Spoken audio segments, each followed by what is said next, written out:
जरा सोचो क्या होता अगर जो भी तुम अपने सपने में देखते और उसको अपनी असली जिंदगी में लेके आया थे। और कुछ ऐसा ही होता है आज की कहानी में। कहानी की शुरुआत में हमें एक लड़के को दिखाया जाता है जिसका नाम शेंग्यू होता है। शेंग्यू एक गरीब स्क्रिप्ट राइटर है जो कि पूरा का पूरा बेरोजगार है और उसके माता पिता भी दुनिया छोड़कर जा चुके हैं। हालांकि उसकी मेन प्रॉब्लम ये है कि वो 6 महीने से सोया नहीं है, क्योंकि वो हर बार जब ऐसा करता है तो उसको सपनों में एक राक्षस दिखाई देता है जो उसको जान से मार देता है। आज रात शेंग्यू मेट्रो में ट्रैवल करने का सपना देख रहा है, तभी वही राक्षस उसके सपने में आकर शेंग्यू के बाल पकड़ता है, फिर मेट्रो में छेद करके फिर उसका सिर पटरी से रगड़ कर उसको मार देता है। तभी सपने में मरने के बाद उसकी आंखें खुलती हैं और फिर वो कुछ लिखने का इरादा बनाता है, लेकिन तभी अचानक उसका मकान मालिक गेट को खड़खड़ाता है और ऐसा दिखावा करता है जैसे वो उसके लिए खाना लाया हो। लेकिन शेंग्यू कमरे की खिड़की से कूदकर भाग जाता है क्योंकि उसके पास किराए के पैसे नहीं थे। जब शेंग्यू रोड पर चल रहा होता है तो वो उन सभी साइकोलॉजिस्ट डॉक्टर से वो याद करता है जिनसे उसने अपने सपनों के बारे में बात करी थी। लेकिन सपनों को लेकर सबका अलग अलग नजरिया था, लेकिन एक भी ऐसी चीज नहीं थी जिससे सैनयो की किसी भी तरीके से मदद हो सके। वो एक फूड स्टोर पर रुका है और एगलेस पैनकेक मांगता है क्योंकि अंडे वाला पैनकेक खाने के लिए उसके पास पैसे नहीं थे। लेकिन फूड स्टोर का मालिक सैंगो पर दया करके उसको फ्री में अंडे वाला पैनकेक दे देता है। जब तक उसका पैनकेक बनकर तैयार हो रहा होता है तभी वो गली के उस पारी कैफे को देता है जहाँ पर हुआर काम कर रही होती है। वो हुआर से बहुत ही ज्यादा प्यार करता है। वो उससे सालों पहले मिला था जब वो अपने दोस्तों के साथ क्लब में गया था तो हुआर वहाँ पर बैंड शो कर रही थी। तभी सैंगो को हुआर की आवाज बहुत ही पसंद लगी। वो तब से उसके बारे में सोचता रहता है। तभी उसका पैनकेक तैयार हो जाता है और वो उसको मजे से खाने लगता है, लेकिन वो चौंक जाता है जब उसका पीछे से मैनेजर सैंगी उसे देखते ही भागने लगता है और अपना पैनकेक नीचे गिरा देता है। वो ज्यादा दूर तक नहीं भाग पाता और सैंगी उसको पकड़ लेता है। फिर वो उसको रेस्टोरेंट में ले जाता है जहाँ पर सैंगी उसको नूडल खाते हुए देखता है। वहाँ पर सैंगी उसको डांटता है क्योंकि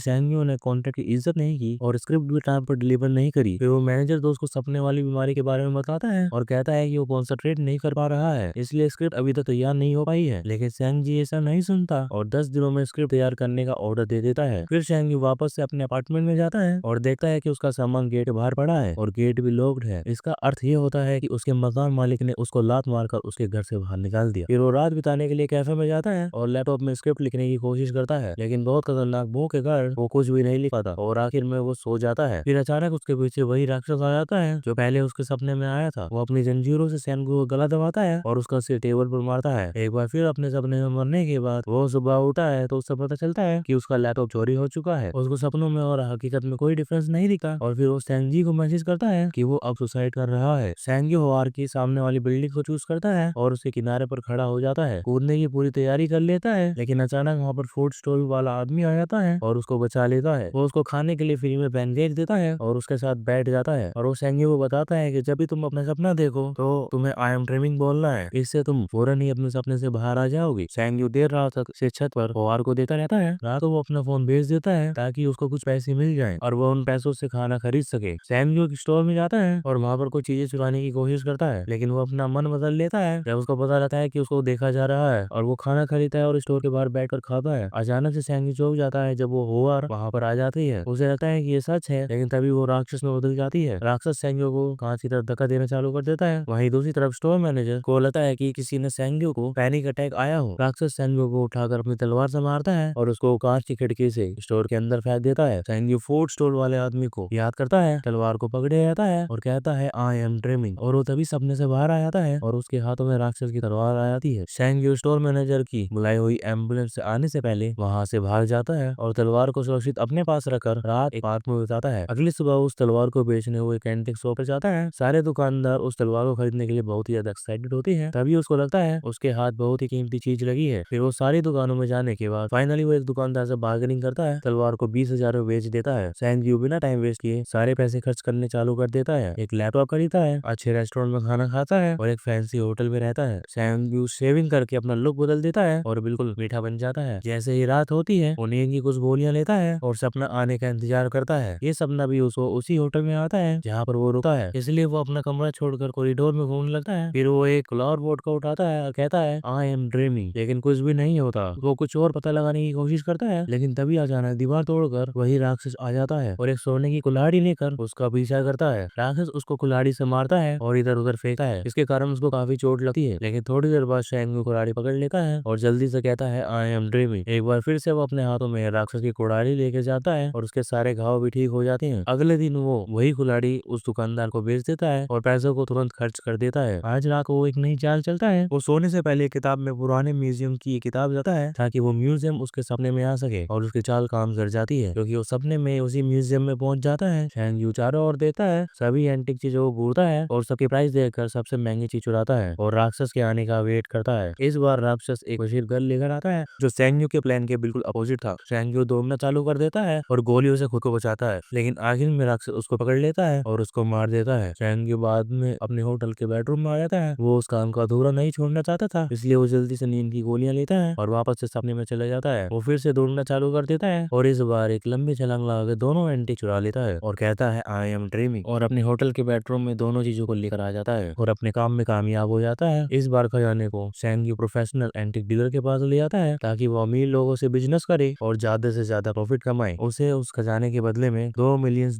मिलते हैं। जब वो डीलर से मिलकर बाहर आता है तो रास्ते में उसको सैंग जी मिल जाता है जो बहुत ही गुस्से में उसके पास आता है क्योंकि उसे लग रहा था कि सैंग यू मर चुका है। सैंग यू उसको एक फैंसी रेस्टोरेंट में खाने के लिए इनवाइट करता है तो उसको उसके पैसे वापस देता है जो उसने उसे स्क्रिप्ट लिखने के लिए दिए थे। अगले दिन सैंग यू होवार के कैफे में जाता है और कॉफी ऑर्डर करने के बाद उससे पूछता है क्या उससे वो पहचानती है, लेकिन होवार पहचानने से मना कर देती है। उसी रात सैंग यू सैंग जी के साथ डिनर में ड्रिंक कर लेता है। सैंग जी उसकी सफलता का राज जानना चाहता है, इसलिए वो उसके होटल के कमरे में ले जाता है और उससे बेड पर लेटाने के बाद वो वहां से जाने का नाटक करता है। वो वापस आता है और सैंग यू की वॉलेट और चेकबुक को देता है, लेकिन वो चौंक जाता है जब सैंग यू अचानक से गोल्ड की चैन अपने हाथों में लेकर उठा है तो सैंग यू उसका राज जान जाता है। अगले दिन सैंग यू होवार का कैफे खरीद लेता है और उससे ये डील करता है अगर प्रॉफिट हुआ तो दोनों पैसे इक्वली शेयर करेंगे और लॉस हुआ तो सारे मैं दूंगा। ये दिखाने के लिए हुआ सैंग यू कितनी आभारी है, वो उसको डिनर पर अब इनवाइट करती है जहाँ पे वो दोनों अपने शेयर्ड बिजनेस के बारे में बातें करते हैं। सैंग यू वापस अपने होटल के रूम में आता है जहाँ पर वो एडवेंचरस सपनों में चला जाता है और सैंग जी उसकी बॉडी को प्रोटेक्ट करता है। अपने सपनों में वो बैंक लूटता है जहाँ वो दिखाता है कि अब वो इन चीजों में एक्सपर्ट हो चुका है, अब उसके सपनों पर उसका कंट्रोल है और वो अपने दिमाग से इन चीजों को इशारे पीना चाहता है। राक्षस भी अब उसका कुछ नहीं कर सकता क्योंकि वो उसको भी अब मुंह तोड़ जवाब देना सीख गया है। सैंग यू अपने सपने से लाल रंग की गाड़ी चुराता है। सैंग यू गिफ्ट के तौर पर एक फूड स्टोर वाले आदमी के पास छोड़ देता है, इतनी बार फ्री में खाना देने के लिए। कैफे बंद होने के बाद सैंग यू होवार के साथ वॉक पर जाता है और थोड़ी सी बातचीत के बाद होवार गैस कर लेती है कि सैंग यू एक स्क्रिप्ट राइटर है। सैंग यू पकड़ा ना जाए इसलिए एक स्क्रिप्ट लिखी और सैंग जी को पढ़ने के लिए दी। तब तक वो एक सपना देखता है और जैसे ही सैंग यू नींद से उठता है सैंग जी बहुत ही अच्छी स्क्रिप्ट होने के कारण उसको पढ़कर रो रहा होता है। वो दोनों स्क्रिप्ट को फिल्म कंपनी को बेचने का प्लान बनाते हैं और बेस्ट एक्टर्स को हायर करने के लिए एक कंपनी को पैसे भी देते हैं ताकि मूवी हिट रहे। कुछ दिनों बाद सैंग यू अपने सपने में कुछ अजीब चीज नोटिस करता है। वो राक्षसी साधु को एक सिंहासन पर बैठे हुए देखता है और जब वो उसको शरीर से उसका गोल्डन बैट निकालने की कोशिश करता है तो सैंग की अंगुलियां गायब होने लगती हैं और जलने लगती हैं, लेकिन वो हार नहीं मानता और हाथ पीछे लेने के बाद दोबारा बेल्ट को निकालने की कोशिश करता है और इस बार कामयाब हो जाता है। एक रात सैंग यू होवार को उसी छत पर ले जाता है जहाँ पर वो सुसाइड करने की कोशिश करता है। उसको फायर क्रैकर शो दिखाता है जो उसने स्पेशली होवार के लिए ऑर्गेनाइज किया था। जब सैंग जी अपने रूम में वापस पहुंचता है तो सैंग जी आज आकर खजाना लूटने के लिए तैयार हो जाता है, लेकिन सैंग जी उसको मना कर देता है और अकेला ही सो जाता है। इस सपने में वो एक बहुत ही लंबी और खाली बिल्डिंग को देखता है जहाँ बालकनी में कोई उसका इंतजार कर रहा होता है। जैसे सैंग जी उसके पास जाता है और वो देखता है कि वो बिल्कुल उसका हमशक्ल है, तभी सैंग जी अपने सपने से बाहर आता है और अपने कंधे और चेहरे पर नए जले हुए निशान देखता है। अगले दिन सैंग जी फूड स्टोर वाले आदमी के पास नई सलाह लेने जाता है, लेकिन फूड स्टोर के पास पहुंचते ही उसके साइड में एक वैन आती है और कुछ बदमाश उसको किडनैप कर लेते हैं। जब वो उसके सिर से मास्क हटाते हैं तो सैंग जी को पता चलता है कि बदमाशों ने उसे चारों तरफ से घेर लिया है। उस बदमाशों का लीडर सैंग जी होता है। जब सैंग जी पैसे लेकर आता है तो सैंग जी के आदमी उससे पैसे भी ले लेते हैं और उसको भी किडनैप कर लेते हैं। अब सैंग जी के पास बचने का और कोई चारा नहीं बचता, इसलिए वो बेहोश सैंग जी के साथ सारे बदमाशों को अपने अपार्टमेंट में लेकर आता है जहाँ पे वो अपने खुफिया कमरे में रखी एंटी के दिखाता है। तभी होवार सैंग जी से मिलने उसके कमरे में आ जाती है। जैसे ही वो लिफ्ट से बाहर निकलती है तो एक बदमाश उसके सर पर भी बैग रख डाल देता है और उसी जगह ले जाता है जहाँ पर हमारा सैंग जी बंद होता है। सैंग जी होवार को परेशान करता है और सैंग जी को उकसाता है और तभी सैंग जी को होश आ जाता है। होवार सैंग जी को लात मारती है लेकिन वो बच जाता है। सैंग जी भी बदमाशों को दांत से काट लेता है और तीनों ही बच के भाग जाते हैं। तीनों ज्यादा दूर तक नहीं भाग पाते क्योंकि सैंग जी को बहुत ही ज्यादा खून निकल रहा था। फिर जल्दी से सैंग जी बदमाशों को पकड़ लेता है और आगे नहीं जाने देता ताकि सैंग जी और होवार भाग सके, लेकिन दोनों बदमाश हमारे ट्रेन थे और सैंग जी अपना अकेला था और दोनों ने मिलकर सैंग जी को जान से मार दिया। और जैसे ही सैंग जी और होवार सीढ़ियों से ऊपर पहुंचते हैं एक बदमाश उनको पकड़ लेता है और वो दोनों के साथ मारपीट करता रहता है और थोड़ी सी देर के बाद सैंग जी अपने आप को एक खंडर में पाता है जहाँ पर वो खाली पानी से ढका हुआ होता है जो हिलने डुलने पर जल्दी उसकी पूरी बॉडी से धुल जाता है। चारों ओर देखने के बाद वो एक चमकते हुए गेट को छूता है जिसमें दिखाया जाता है कि उस रात की स्टोर के बाहर से उसे एम्बुलेंस में ले जाया गया था। जब ये खत्म हो जाता है तो वहाँ से बाहर निकलने के के लिए वो आई एम ट्रिमिंग बोलता है, लेकिन कुछ भी नहीं होता, बल्कि उसका ब्लड लॉस होने लग जाता है और अचानक से उसका शरीर बदलना चालू हो जाता है और शेंगी हमारा राक्षस बन जाता है। फिर उसके हाथ में कुल्हाड़ी आ जाती है, जिससे वो दीवार को तोड़ने की कोशिश करता है और आखिर में जब दीवार टूट जाती है तो राक्षस सेंगियो के लिविंग रूम में आ जाता है और राक्षस बदमाशों को मशीन गन से मार देता है और फिर राक्षस सेंगियो को मारने के लिए उसके पास जाता है और सेंगियो को मार देता है और फिर सभी एंटीजे जो अपने सपनों से लाया था वो गायब होने लगती हैं, उसके अपार्टमेंट से भी और अमीर लोगों के कलेक्शन से भी। और जब वो जाता है तो वापस से उसी स्टोर पर पाता है जहाँ पे हुआ राक्षस में बदल गई थी और अब तक जो भी हुआ है वो एक बहुत ही लंबा सपना था और तब से सेंगियो वहीं बाहर स्टोर पे सो रहा था। हुआन ने सेंगियो को कॉन्सर्ट में देखा था, इसलिए वो उसको पहचान जाती है, उसको सेंगियो पर दया आ जाती है और उसको वो रियलिटी में खाना खिलाती है। जब सेंगियो नूडल्स खा रहा होता है तो हुआन उसको बताती है कि उसने सेंगियो की लिखी हुई स्टोरी एक मैगजीन में पढ़ी थी, उसको वो स्टोरी बहुत ही अच्छी लगी और स्टोरी बहुत ही अच्छे प्राइस में बिक सकती है और जब तक वो स्टोरी बिक ना जाए वो उसके कैफे में काम कर सकता है। इसके कारण से वो पूरा टूट जाता है और बच्चों की तरह रोना चालू कर देता है और कई दिनों बाद अपने जीवन से सेटिस्फाइड होने के बाद खाना ऑर्डर करने के लिए फूड स्टॉल वाले आदमी के पास जाता है तो वो उसको उसके पैसों का बैग वापस देता है और उसको